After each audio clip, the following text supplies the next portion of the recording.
My name's Ollie, I'm from the UK, I live in London. My name is Naoto and I'm from Tokyo. My name's Justine and I'm living in London in the UK. I first came across the NORQAINER Challenge actually on Instagram. I just thought it was an incredible opportunity and so applied. I think I can utilize the experience of Mount Fuji to climb up Matterhorn. I have a little bit of experience climbing. I do lots of rock climbing and sport climbing. Yeah, the highest mountain I've climbed is Mont Blanc in France. That's 4,812 metres. I think this will be a little bit more of a challenge. It's a bit more technical and it's definitely a big step up.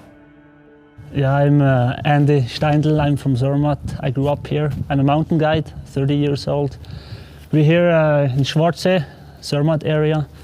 Today we go hiking up to the hut, making a little training. And tomorrow, yeah, Matterhorn.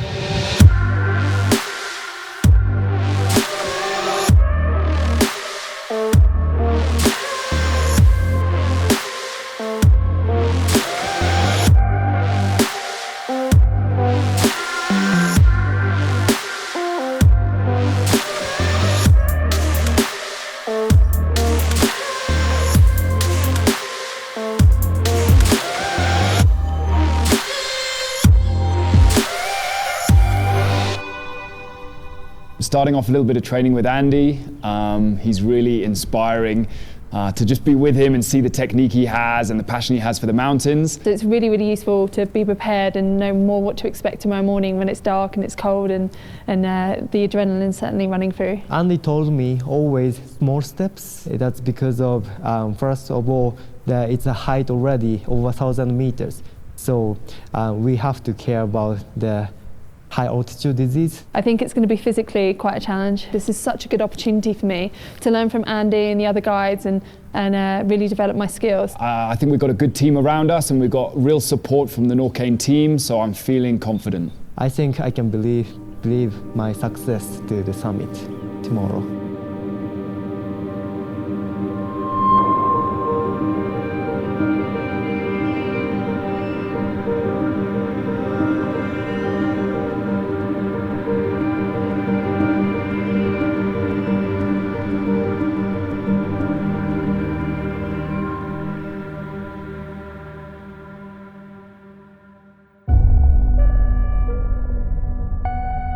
It was a really early start. Everyone was there waiting to go, literally running to the base of the mountain. It is amazing to start in the dark and all you can see is everyone's head torches and you turn around and you can just see the bobbing lights of everyone's head torches that are coming up behind you, and it's something really magical to see. We had a great sunset. It was really amazing. And it was nice to feel also the sun on the skin, to warm up a bit, and it was easier than to climb on the rock, especially for them. The movements are much easier than in the dark.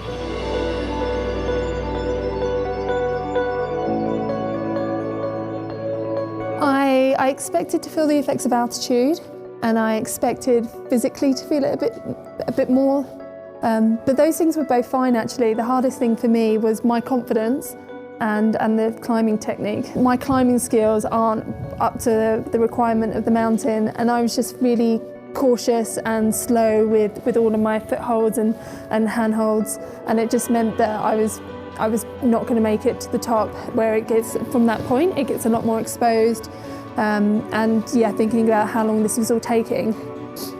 But I'm happy and comfortable with that decision. I think it was the right one, and there's still so many positives to come from this experience. I knew it wasn't going to be easy, and it was going to really test me mentally and physically, particularly the exposure. There are parts in the climb when there are, 2,000 meter drops on either side of you, and you're walking on something that's a few feet wide and clinging on with your fingernails. So I really wasn't prepared for that level of exposure. And yeah, that fear really kicks in and that affects everything.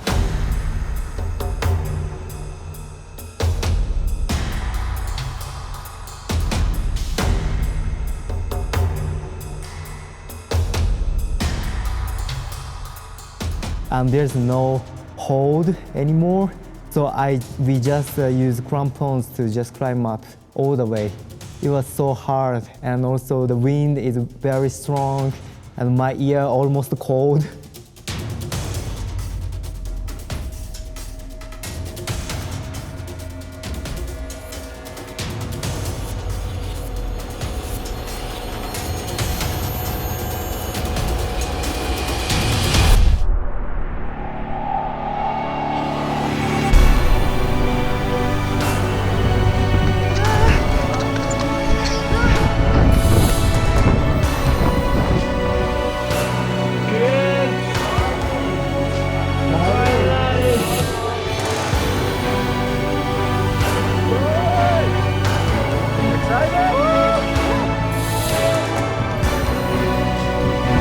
Clinging on for dear life is something that you rarely come across in life. It's hard to prepare for, and it's scary stuff when you're there. But I think all the preparation paid off in the end because we summited successfully. I think we made it, yeah.